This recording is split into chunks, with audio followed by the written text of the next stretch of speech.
Please welcome Eric McCormack. Welcome.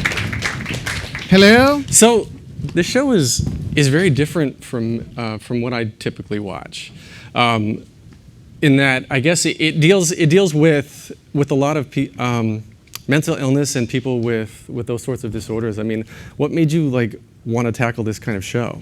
Well, it's a bit of a throwback as a show in terms of it's a crime-solving show at its heart, but the guy doing the solving is the interesting character. I mean, there's a long period of time, I think, with cop shows in the last 10, 15 years where Dick Wolf with Law and Order, that said, we don't care about their personalities, we don't go home with the cops, it's all about the crime. And CSI took that even further. But this is a throwback to like Columbo and, right. and Quincy and stuff where the central character has quirks, he has downfalls, and in this case, he has paranoid schizophrenia, which and also, he's not a cop, nor is he a lawyer. He is a professor. Most episodes begin in the classroom with him teaching university students. And this one, in fact, in a couple of, perhaps even the next scene, we are actually in the Sorbonne in Paris, and he's lecturing there. So it's, I was drawn to it because as a character, he is so multifaceted. He can be like Dr. House. He can be a bit of an asshole. He can be. He's the smartest guy in the room, but he can also, because of his condition, suddenly be terrified. He can be hallucinating something that ultimately will help him, but in the moment, it can absolutely destroy him. So your character is who? He's Dr. Daniel Pierce. He is a neuroscience professor. Eccentric neuropsychiatrist. Yeah. I mean, if paranoid schizophrenia is an eccentricity, I guess he's eccentric. He's a brilliant guy that basically had his first break with reality at about the age of 21, and could very easily have gone off the rails, as so often happens. But he stayed at the university he was at and eventually started teaching there. Lavar Burton plays his old friend, who is the dean of the university, and is, at least when we started the series 2 years ago, was keeping Daniel's condition kind of under wraps. It was pretty much a secret. Everyone thought of him as eccentric, not realizing that he was a diagnosed schizophrenic. And that's come out in the series since the beginning of the second season. He was kind of outed on the witness stand. But still, it's amazing because when I first read this, I thought, I wonder how many people living with this condition hold down such a position of power and influence without people knowing. Right, without people knowing, yeah. or even with people knowing. What we all know about paranoid schizophrenia, if we know anything at all, is the guy outside the 7-Eleven is crazy and he's talking to himself, and that's what the average person sees. Or they see the 6 o'clock news and someone's just shut up a room full of people, and guess what? He's probably schizophrenic. So that is the stigma that gets out there, when in fact there's a tremendous number of people living with it that in fact run companies. And my model, after I got the part, I did a lot of research, and there's an incredible woman named Ellen Sachs who wrote a book called The Center Cannot Hold. She's a university professor. She's a law professor at USC, but she was full-blown schizophrenic in the early 70s, and without her meds would still be so now. And yet she teaches students, she writes books, she lectures. She's a brilliant lecturer. And I thought, so it doesn't hurt to show America this other side of mental illness. So is that more what appealed to you about the role? You just wanted to increase education on the subject? It wasn't, and that's kind of a byproduct, and it's a great one. Ultimately, you just want to play an interesting part that the audience is drawn to. I didn't think when I finished the sitcom, hey, I should solve crimes. That's what I should do. How can I do that? But it is the most popular form of television, cable or network, and to find an interesting way into that. He's drawn into the FBI. They use him, but he is not an FBI agent. He's a professor whose expertise is called upon. So I like the academic setting. Like I say, every episode has university scenes, and you don't see a lot of that on any series. We have high school shows, but we don't necessarily have a lot of college shows. So it's a really, and particularly at that level of academia. So that drew me too. Well, you're the TA in the show. He's been in 9 years, I think, in college or something like that. 9 years and 6 degrees and still won't leave. We learn about. First of all, I love this story. I was cast early. Ken Biller, who created the show, we got together, and then I helped him cast the rest of the parts. And my TA was to be named Max Lewicki. And we took 3 guys to the network, 2 of them who looked like Lewickis, and then this good-looking black guy. And we, of course, he walked in and he was great. We said, so he's got the part. We're going to change the name, right? And Ken said, no, let's leave it. Max Lewicki. That'll throw him off.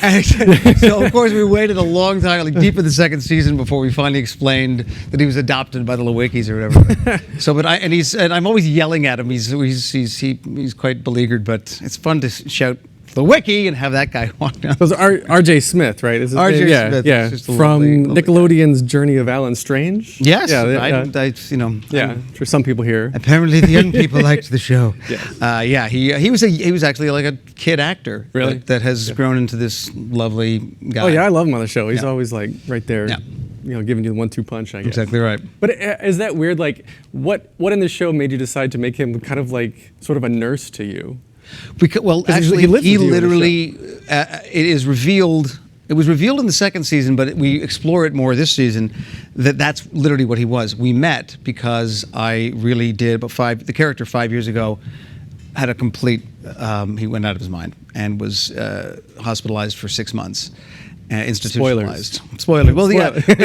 We've always hinted at that. We've just never explored it dramatically. And this season we get some great flashbacks where we get to see him meet Lewicki and why Lewicki gets that job in season 3. Yeah. So that's great for RJ to get. Oh, that's cool. That's really neat. So the show going into season 3 now is, I mean, it's popular. It's been renewed. TNT's liking it. Like, what do you think really is driving the fan base? What do you think people are finding so interesting about the show? Well, I was thinking about this today that when I started 20 years ago and trying to get on television, it was you still needed a pretty big audience to be a success. And of course, as you all know, it's changed entirely now. And you can be a successful show with a very small group of people if that group of people are rabid and constantly Googling you. And if you have a rabid, devoted fan base and the particular network you're on doesn't demand a whole lot of people. I mean, Mad Men had 1 million people a year for the first 4 or 5 years, right? Right. So I think which is not a lot. Yeah, which is not a lot. Yeah. This particular show, I think we averaged about 5 million the last 2 seasons, and they're people that. When I first signed on with TNT, I said, "Who's your audience?" And Michael Wright, who runs the thing, he said, "It's 50-year-old women." Said, all right. There you go. They love me. 50-year-old women love me. I'm the gay best friend they never had. So that was kind of our way in, which was that. But also, there's a tremendous. TNT has a lot of crime shows, so there's people that love to solve crimes. So you mix those 2 things together, and we do definitely have our fan base. But we're trying to expand it because I love that beyond the mystery of the week is this very complex character, and we hinted at it in this clip. I don't know if you've ever seen the show, but it has him hallucinating is a very big part of the show. He is basically off his meds, not for any good reason. It's the hubris of, and this is again part of the condition. People that get on their meds sometimes cycle off because they don't like how they feel when they're on them. They don't like being controlled. He's definitely someone that doesn't like having his mind controlled. He's a brain guy, so he freely hallucinates sometimes, and in most of the episodes, those hallucinations are part of what's guiding him towards the reason he hallucinates that woman. Or we have this episode with the season where I hallucinate the devil. I actually have great conversations with the devil, but there's a reason for it that is leading me to solving the case. Well, how much research did you do for the role? I mean, did you just say, "Oh, this person's imaginary, so I'll pretend," or like? No, I mean, I didn't write the show. Ken and Mike Sussman wrote it, so a lot of that was on the page. My research had to do with what do symptoms look like, Right. and what do they feel like, and how. And I thought, sometimes with series, you can sort of get it right in the pilot, and then eventually by the second season, maybe you've figured out the character. I couldn't afford to. I thought the mental health community would just shut me down if I came out half-cocked. So I did a lot of research up front with Ellen's book and Oliver Sacks' books, and just trying to get a sense of, because I not only had to get the his mental health condition right, I had to get him right as a teacher, as an academic, as a neuroscientist. Right. And there's a lot of, that's some of the most fun stuff to say, is ventromedial prefrontal cortex is Right. fun to say. So that kind of research was crucial up front too. Well, did you meet any of the patients with similar symptoms or anything, or? Well, Ellen was the big one. I sat down to lunch with her, and I did ask. It was very laid out in her book, but to hear her talk about it herself, and her, it was more, as with a lot of people with the condition, it's more voices than it is visual. But this is television, so his voices tend to be actors we can cast and you can see them. Right. So yeah, I did a lot of research in that department to make sure that we weren't doing anything hokey. Of course, it's television. There's going to be an element of, are you going to buy this? But there's nothing we've done. There's no. A lot of the cases that we look into, the reason my character's brought on is because there's a mental illness.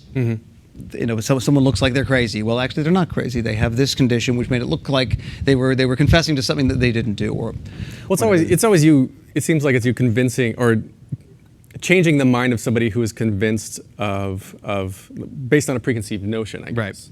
Right. Right.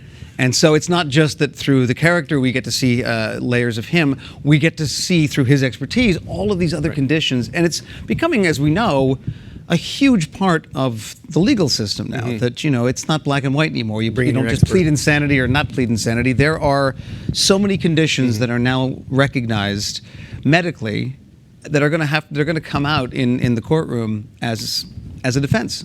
Right. And they're going to be harder and harder to bat away. We're going to have to face the fact that we have to deal with mental illness. Right. We can't just lock it up. So you won an award, the Award of Courage, for what they say, your groundbreaking portrayal of Dr. Daniel Pierce, right?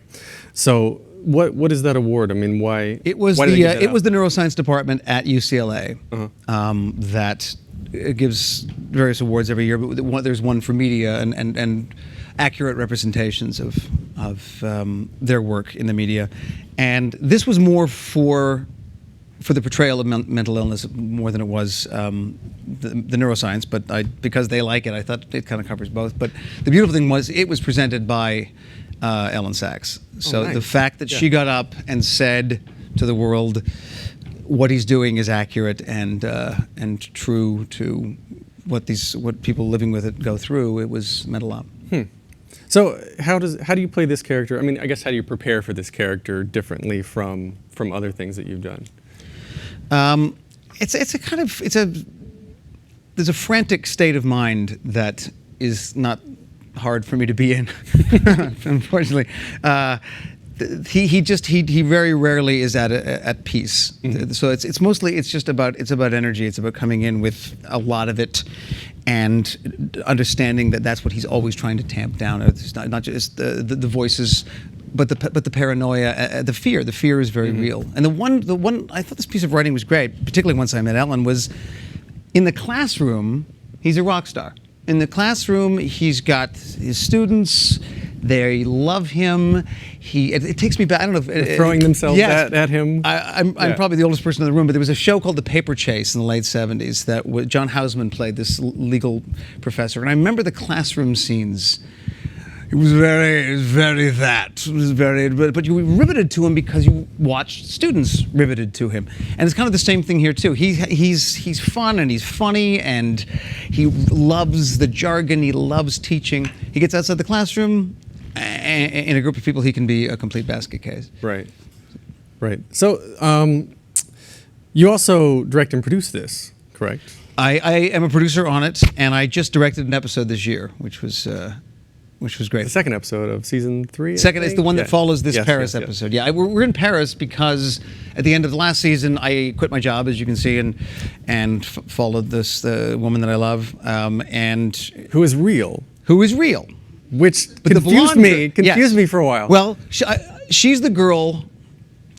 Like, The blonde girl that was in the apartment with me, saying, you got to be careful. You're not on your meds. She's not real. I've hallucinated her for 25 years.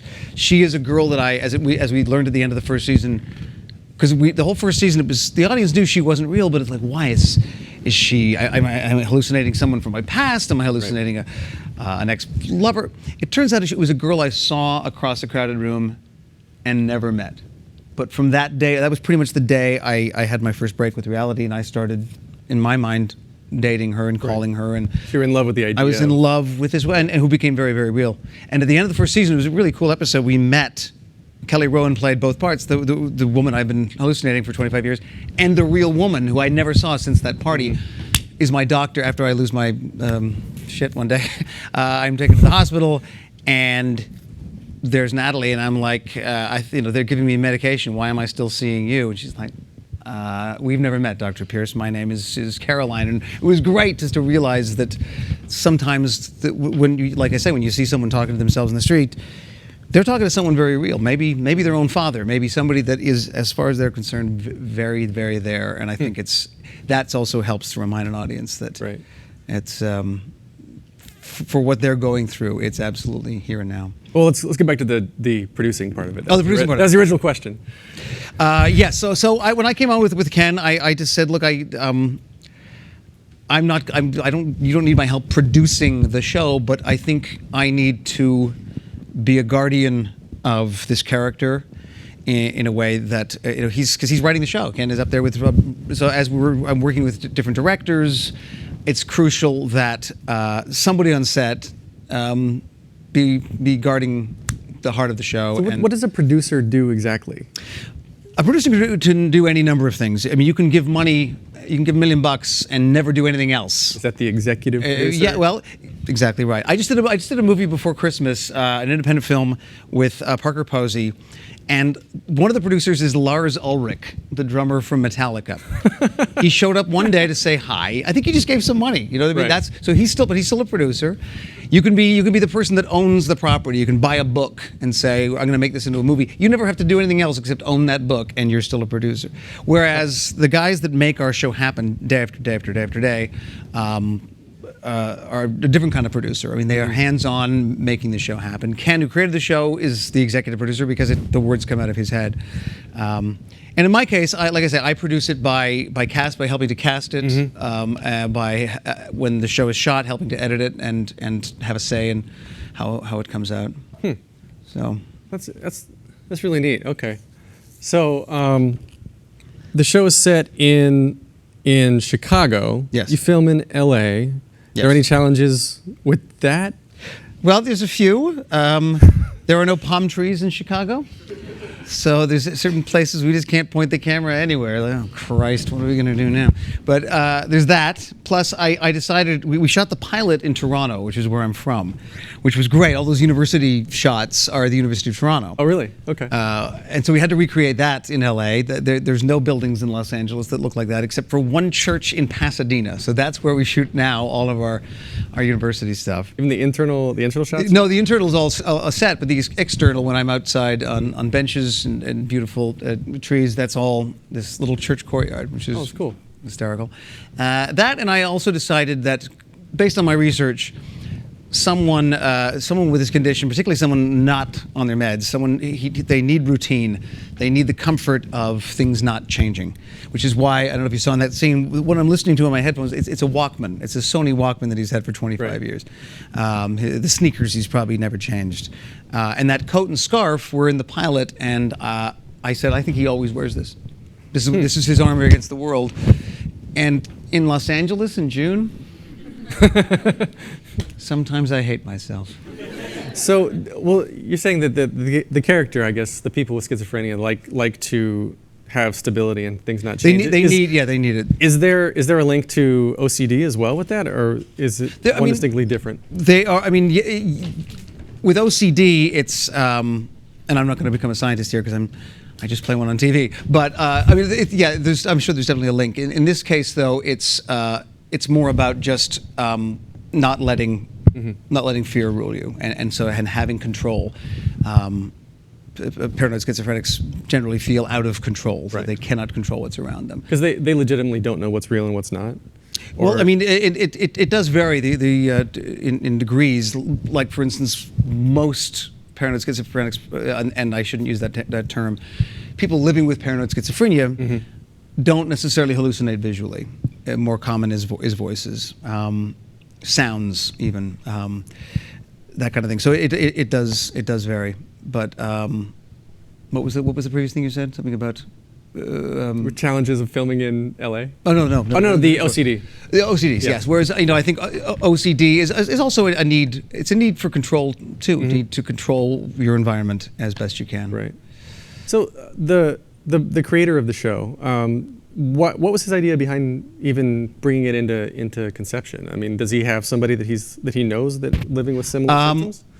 I think there was someone close in his life that I probably have to let him answer that question. But Mike Sussman, the other co-creator, had actually come to Ken and said, I don't know what to do with this, but I think at the center of a show, someone with paranoid schizophrenia could be really interesting. And Ken was already working with TNT on trying to come up with another mystery-solving show, and then he came up with the idea of setting it in, making him a neuroscientist. I mean, that's the part that I love, is that someone who knows more about the brain than anybody in the room, his own brain is his worst enemy. Right.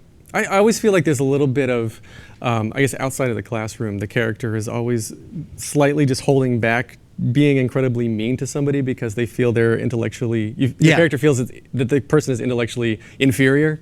So you're like, why are you bothering me? Why don't you get this? I think that's the part I mean, it's nice. I was quite likable on Will and Grace, and it's fun to sometimes not be likable. I mean, Dr. Pierce is a dick sometimes, which is really fun. And it is hubris. It is intellectual hubris, And to see someone behave that way and lured his intelligence over the room, and then suddenly be terrified because he saw someone there who was not there, is to remind everyone that of his humility as well. Well, okay, so Will and Grace was the first time on primetime TV that two openly gay characters were leads in a sitcom. So that was groundbreaking, brought all this education. If you don't include The Odd Couple. Yes. Well, they explicitly said. So that brought a lot of awareness and a lot of, I guess, education to the gay community, or focus on it, which made people more comfortable and whatnot. So do you think that playing Dr. David Pierce on Peception is going to do the same thing for mental illness, or bring that to light? I mean, it would be great if that was the case. I mean, certainly with Will and Grace, we never.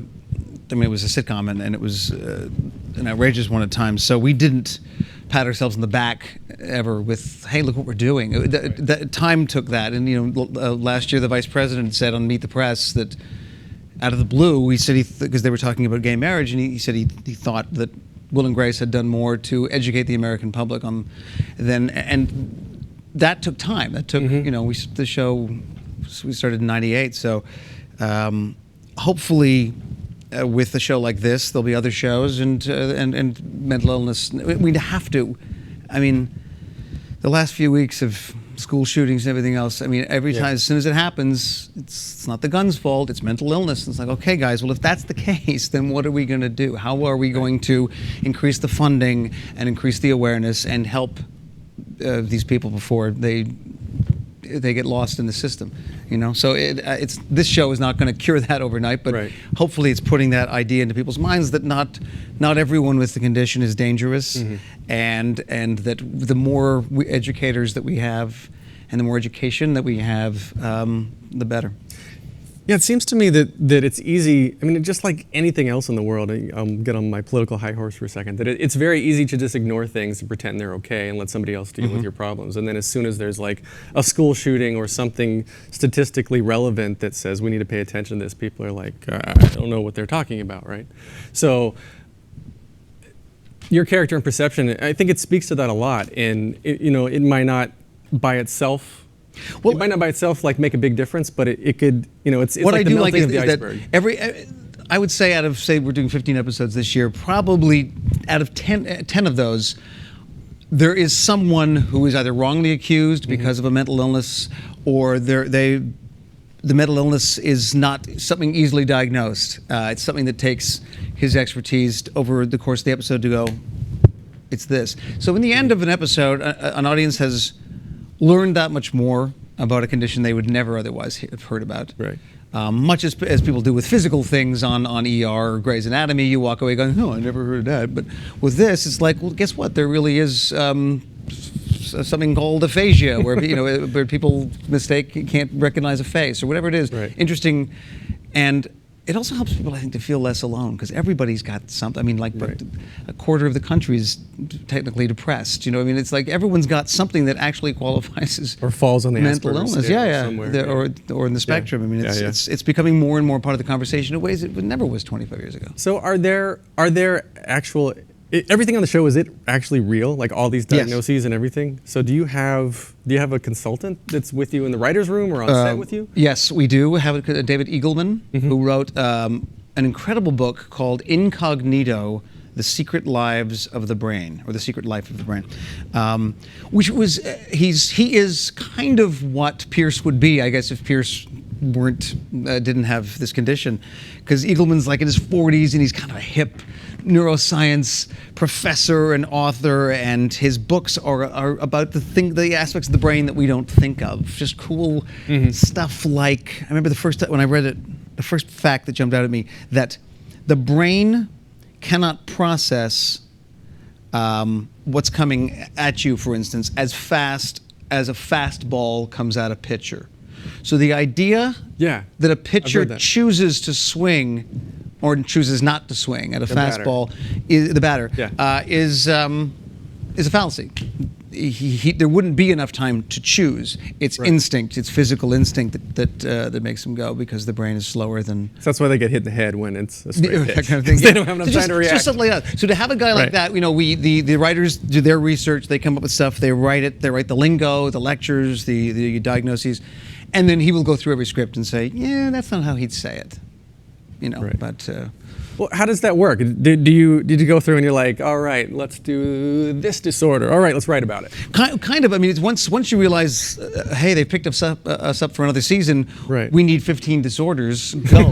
They start trying to find something. We just did one where our most junior writer was like, you finally get a script, go, and she found something called mirror touch synesthesia, which is rare, but exists as a condition where if you're feeling angry, it's like the ultimate empath. Like, what's her name from Star Trek?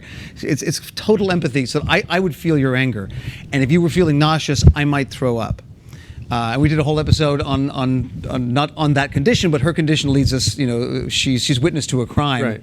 Someone is stabbed in the neck, and she goes down because she feels the pain of the knife. Oh, it's so weird. I mean, I'm gonna rat hole on this for a second, but does she sense it? Does the person with it? She feels it. Like the person senses. She feels it. So like if you just come into me and you're acting all happy and everything, like your pheromones, you're letting off that you're the angriest person right now, but you're happy right now, and I would just get really angry because of it. You would take it on. Wow. You would take it on. There's so much of the brain that baffles me that we don't, like by paying attention to the five senses that we're just not paying attention to, we're not listening to. That's really cool. I totally got myself sidetracked on that. Sorry. Let's see. Okay, I talked about that. All right, so speaking of Star Trek, Lavar Burton, right? LeVar Burton. Okay. I look at him, every time I look at him, this is another side note, that I always think it's weird that he doesn't have the visor on every time I see him without it. And I grew up watching Reading Rainbow, right? Did you hear about the whole Reading Rainbow thing that just happened? I invested in it. Oh, you did? Yeah, Kickstarter, yeah. It's quite amazing. Yeah. I thought that was great. His last day of shooting for this season was that first day. Oh, really? When they he told me the day before, we're hoping to raise $1 million in 30 days. And by 6 o'clock on the first day, while we were shooting, they had $1 million. It was amazing. I don't know what they have now, 5 or 6 or something crazy. I invested in a couple days ago. So he owns the visor. Does he really? Yeah.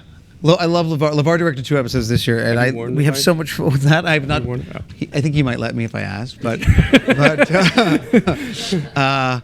he's unbelievable. No one owns his career like Lavar does. Right. He will literally. He the other day he tweeted, because I know him from Roots in like '77 when he played Kunta Kinte, and he literally like tweeted the other day, "Hey Denver, Kunta's in town." Really? Like I can't even imagine saying, "Hey boys, Will's here." I can't. But I think he's got a tattoo that says, if you read it this way, it says Lavar, but if you look at it this way, it says Kunta. Amazing. All right, I'm cool with that. Awesome guy. So what made you reach out to him for the role? Like why does he make sense? Ken Biller, who created the show, ran Star Trek for several years. Well, there he you was go. he was the showrunner on that show for about 4 years, I think. So so he was already pretty adept at coming up with some crazy shit. You know, Right. When you're in Right. season 6 of Star Trek and you're just making up planets and races and language, it's pretty good background for. That's pretty cool. So for season 4 of Peception, you have to like have some character that thinks he's knock on wood. Exactly right. Who thinks he's in a Star Trek episode? Yes, That's my writer's contribution. That's a good for one. you. That's good. Yeah. We actually, I got to say, Yeah. we pretty much had that, and I'll tell you why. Beginning of last season, we set an entire episode at Comic-Con. So there was a crime involved there, and I had to be at Comic-Con surrounded by Darth Vaders and Princess Leia's, and I hallucinate one of like a Comic-Con fan in some sort of space gear. And he was supposed to be dressed as either something Star Trek or we had Star Wars. He was supposed to be dressed as someone from Star Trek, and then we couldn't get the rights at the last minute or something. But I was supposed to be hallucinating Leonard Nimoy, and we almost had him playing himself, and then he backed out at the last minute. Oh, So no. instead, I hallucinated this fan. This person cosplaying Leonard Nimoy. What I want to pitch next season, I want to hallucinate someone that thinks I'm a hallucination. So just whenever I walk up to him, he's like, "Leave me alone, and he's running from me, and I'm like, "Wait, No, I'm real. I'm real." I think that would be. What if your character is hallucinating a guy who thinks you're fake? That's what I'm saying. That's what I'm saying. Yeah, if I'm hallucinating a So every guy time you walk that up to your believes hallucination. he's the real thing. I would watch that. I see. Yes. In fact, I am watching it. So the rest of the cast Yes. is actually very, very good. So you've got Rachel Lee Cook. Rachel Lee Cook, who was in She's All That. I don't know if anybody knows that. It was a little. I was in my late. I guess I was probably in my 30s by the time that movie was made. So it wasn't a big one for me, but there's some like younger women on our set working in different departments for whom She's All That was like this touchstone movie of coming of age. So they love, and Rachel's awesome. So the role is obviously probably got the most screen time second to your character, right? So it was obviously an important role to cast. Like, Yes. Why her? She's the FBI agent. She's the one who has these cases that there's an element they can't solve, and if it seems to have a scientific or neuroscientific element, she'll come to me, which happens Every week. episode. I was going to say, it seems like the only people It's the only exactly right. cases, Yeah. And we were seeing a lot of like tall, beautiful, tough, sort of almost typical kind of women that you'd see on these kind of shows. Jennifer Garner. Yeah, and like really capable. And then in came Rachel, who's quite petite and gorgeous, but there's you don't immediately go FBI agent. But it made me think of Silence of the Lambs when Jodie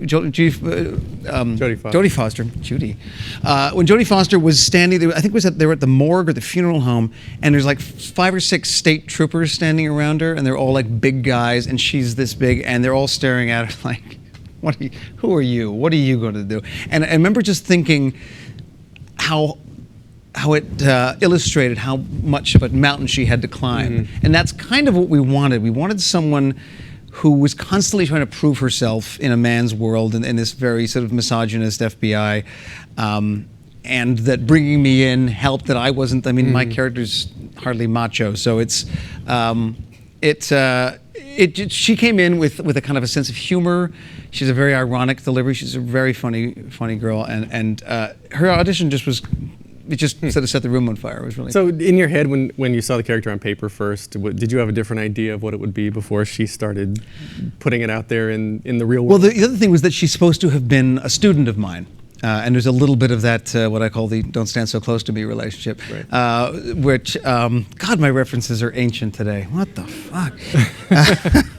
I don't know. Let me tell you an Al Jolson story, but so we needed somebody of a certain age. She needed to be kind of early 30s for me to have taught her, and she appeared to still be quite young, which was great too. So that sort of romantic, unrealized thing has been a thread throughout the show too. So we needed to find someone not only who'd be an unlikely but fascinating FBI agent. We needed someone that you kind of root for.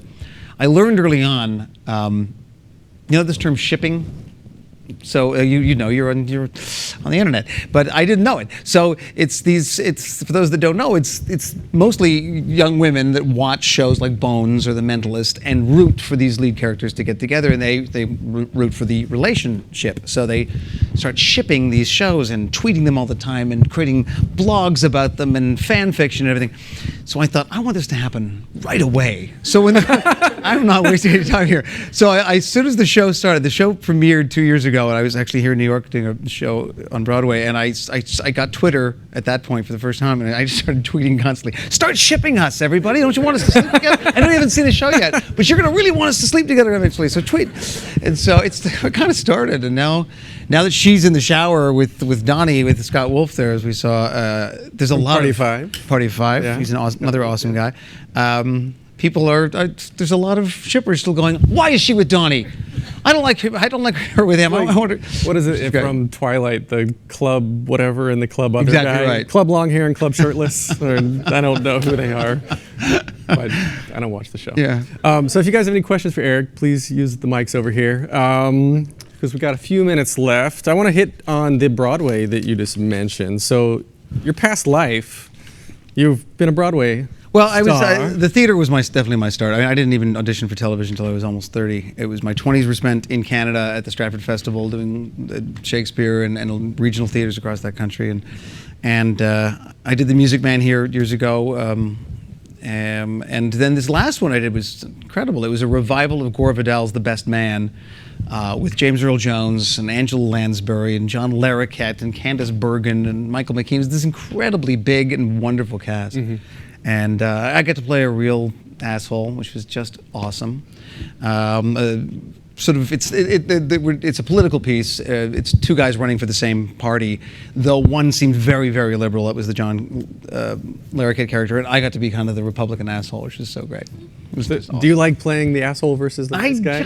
I've actually been a villain in a lot of things. My first big television role was on a Western, Lonesome Dove, the spin-off from the miniseries, and I got to play the sort of badass Civil War Confederate colonel. It's fun. Yeah.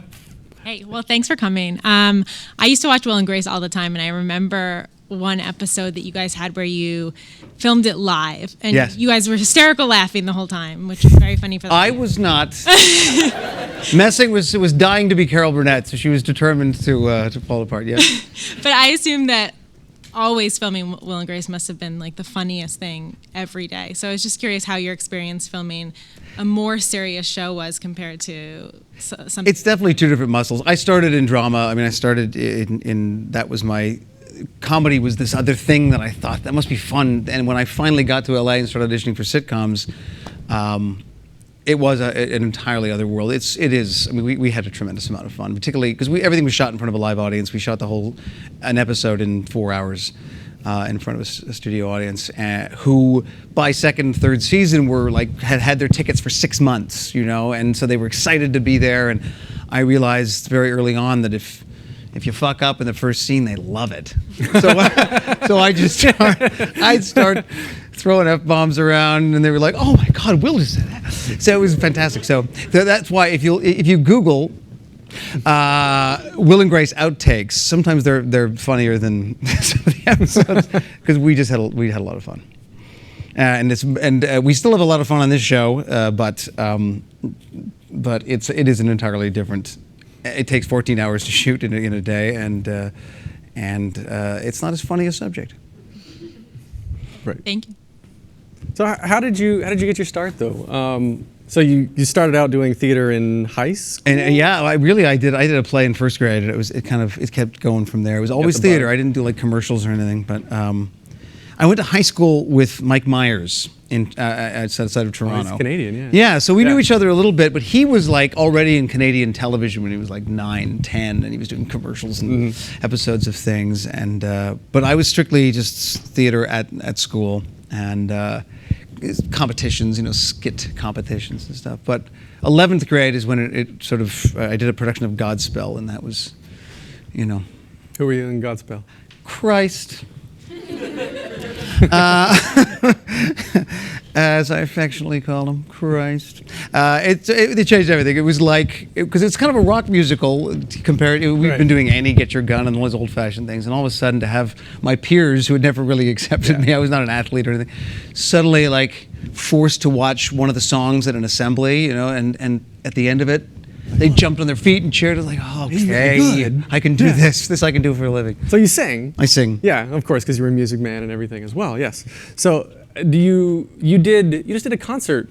What was this? A year or two ago? I right? did. I did a show that I've been sort of creating in my brain for 30 years. It was called The Concert I Never Gave, except for like 2,000 times in my bedroom. Because I did. I was that guy at 16 when other people were doing things like dating and drinking. I was in my bedroom dressing up like Alice Cooper and Freddie Mercury and wishing that I could be a rock star. I really wanted to be an actor, and I got to be. So that was no longer the fantasy. The fantasy to this day is still rock and roll. So I did this show. I sang. It was myself and my piano player, who is a friend of mine. He's the keyboard player for The Who. So already there was kind of a fantasy level there, and he put together this band, and I sang. It was mostly songs by popular artists, but not the songs themselves were like B-sides and like from the last song on side 3 of some album. But they were my favorites when I was 16, and I had stories behind them. And when Elton John did Will and Grace, there was a story behind that. So I'd tell that story, and then I did this rare Elton John song. Right. It was fun. So I feel like doing a sitcom, this kind of plays on her question a little bit, that doing a sitcom would be more enjoyable for you in that it is more theater-esque, right? Because you're in front of a live audience, you only do a couple takes. I mean, in theater, you have no retakes. But. Exactly right. And as you were pointing out, twice we did actually live episodes, like as America was watching them, we were doing them. And those they didn't look as good because it was videotape, but it was tremendous fun. And, right. Well, do you prefer that? Do you prefer the live aspect versus the 14? I really do. I mean, I'll always go back to the theater because I do love that a lot. And a show like this takes it out of you because it's anyone that does an hour drama. I mean, it's non-stop. It's just. You do an episode a week? Is that typical schedule? It's a 7-day schedule, but we have weekends off. So yeah, but it's 7 days. So for how long? You film for 3 months? January to June. We're finished next week. Oh wow! So you're still filming the finale? Yeah, I go back and shoot tomorrow. Well, sorry. No, I'm happy. No, because we premiere tomorrow night, and it's so great to get the word out. It's as I was saying before, it's a smaller universe now, but you put everything you have into something like this, and you just want people to see it, and you want to. Well, speaking of getting the word out, you have a Twitter account that you want to plug here? It's at Eric McCormack.